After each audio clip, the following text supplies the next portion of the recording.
We'll begin by singing Hine Matov, how good it is to be together. Hine Matov u'manayim, shevet achim gam yachad. Hine Matov u'manayim, shevet achim gam yachad. Hine Matov, shevet achim gam yachad. Hinei matov, shevet achim gam yachad. Hinei matov u'manayim, shevet achim gam yachad. Hinei matov u'manayim, shevet achim gam yachad. Put your hands together. Hinei matov u'manayim, shevet achim gam yachad. Hinei matov u'manayim, shevet achim gam yachad. Hinei matov, ya la la la la la la la la la. Hinei matov, ya la la la la la la la la la. Hey, hinei matov u'manayim, shevet achim gam yachad. Hinei matov u'manayim, shevet achim gam yachad. Welcome, everyone. You should sing Achim ve'achot. Achim ve'achot. Well, we can, of course, or Achim, we can just say in general means everyone together. We can. We want to welcome especially Rabbi Silvers, Rabbi Keller, and our executive directors with us, Steve Allen, as well as our programming director, Minda Shaman. And I would like to introduce to you our leaders of sisterhood. We have Penny Laufer and Dara Siegel. Woo-hoo. We're so glad that both of you are with us to celebrate Hanukkah as well as our whole sisterhood. Thank you for joining us tonight. And I'd like to turn it over to Penny and Dara if you'd like to say a few words of welcome.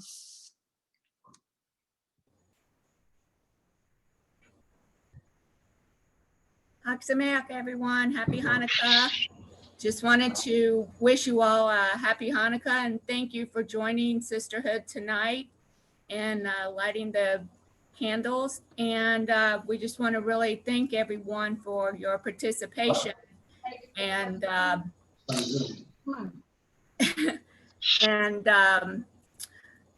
for dropping off your gifts and getting your gifts for the bingo tonight. But the kids at Jeffco will really appreciate all the gifts that were dropped off. So thank you. Dara? Happy Hanukkah, everybody. And I agree with everything that Penny said. And thank you for all joining us. And I'm looking forward to our competitive bingo tonight. And I also want to thank Amy Seidman for making all of this possible as well and putting together our gift bags. And our idea was give light, get light. So thank you to all who donated and all who came to celebrate with us. Tonight, our theme is the foods of Hanukkah. And who doesn't like the foods of Hanukkah? So I wanted to tell you a little bit about the history of some of these foods. Our first one being the well-known latke. The latke actually descended from Italian pancakes that were really made with ricotta cheese to begin, not potato.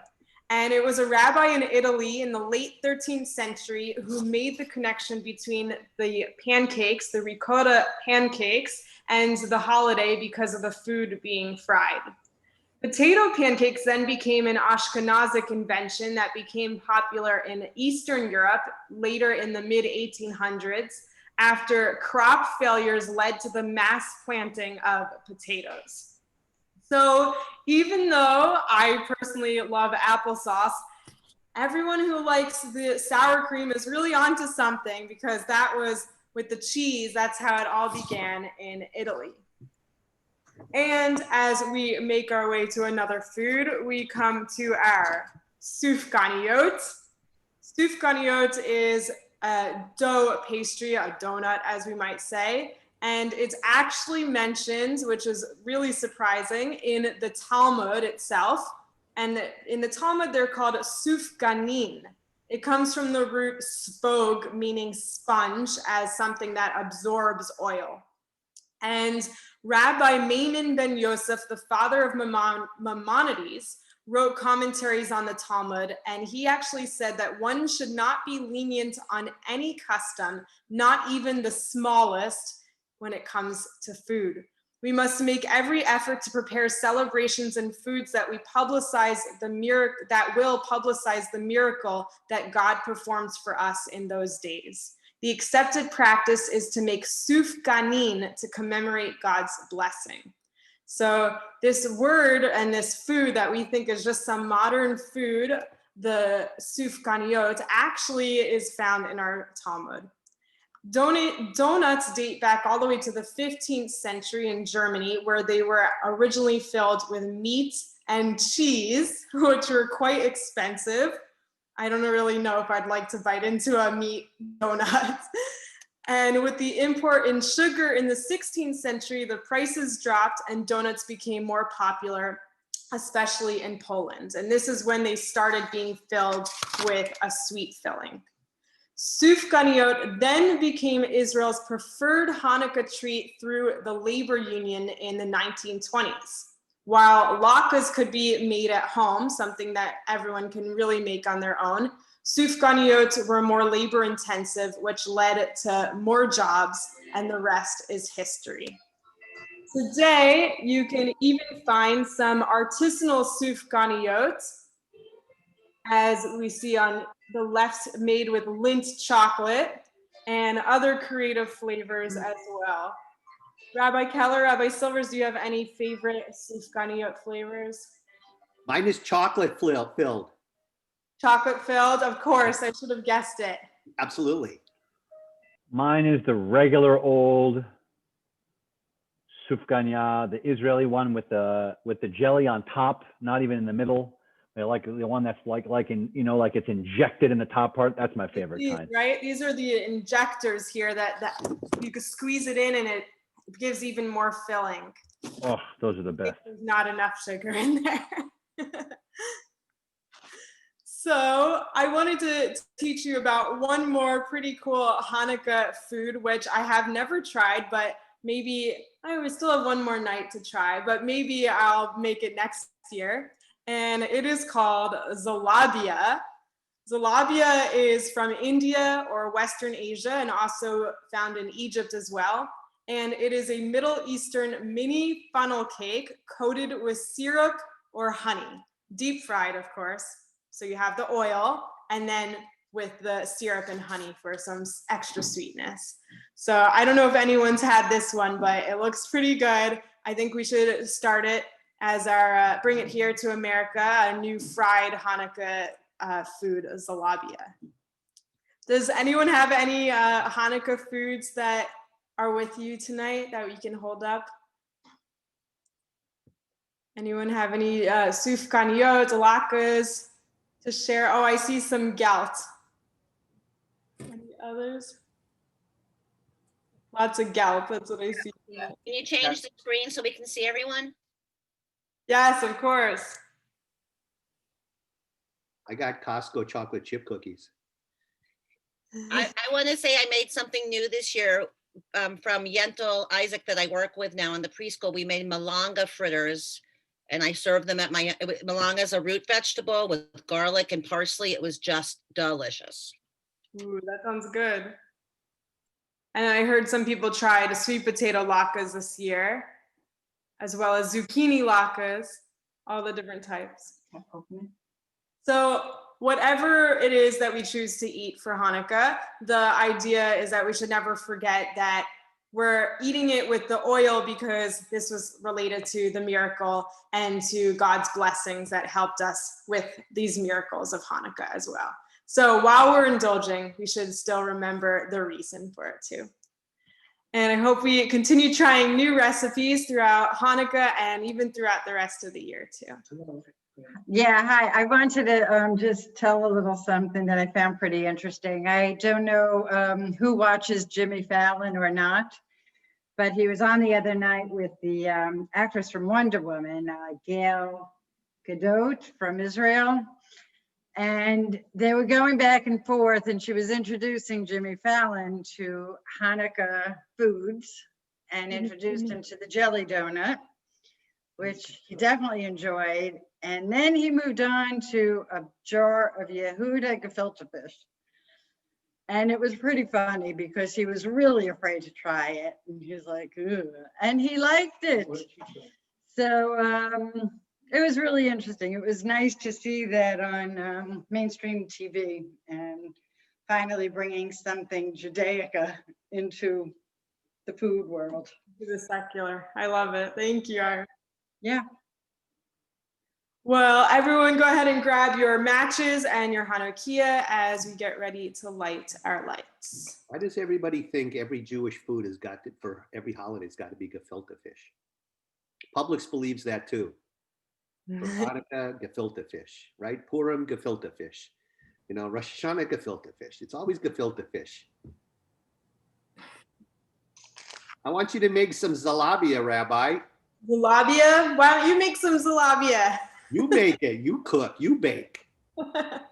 Maybe I'll try. If I do, I'll definitely share it with you, Rabbi. All right, is everyone ready? Here we go. Go ahead and light your shamash.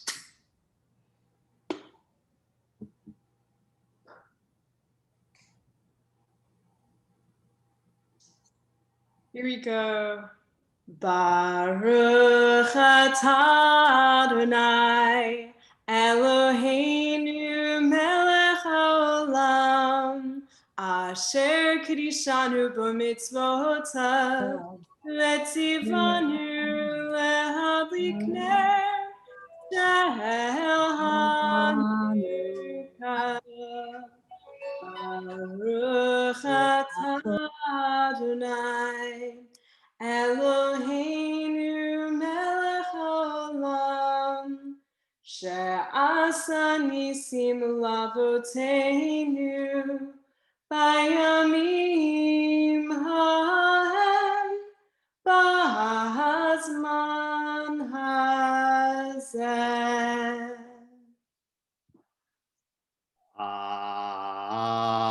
Amen.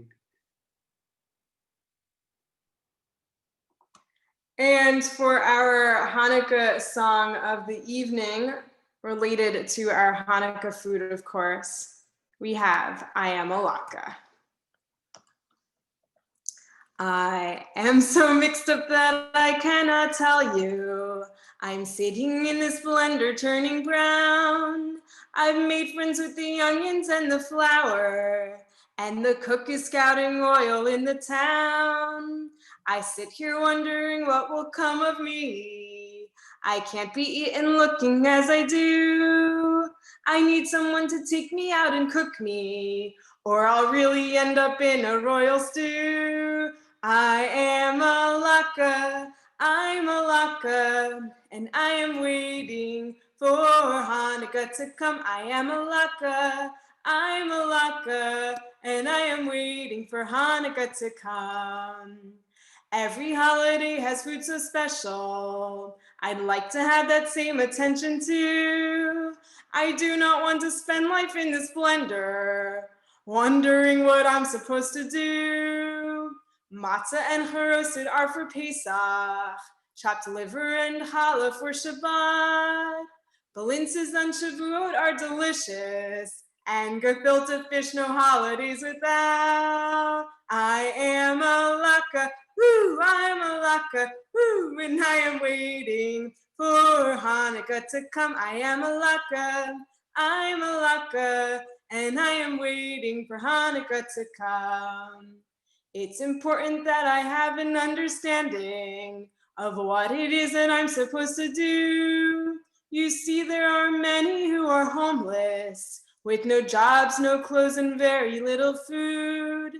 It's so important that we all remember that while we have most of the things we need, we must remember those who have so little. We must help them. We must be the ones to feed.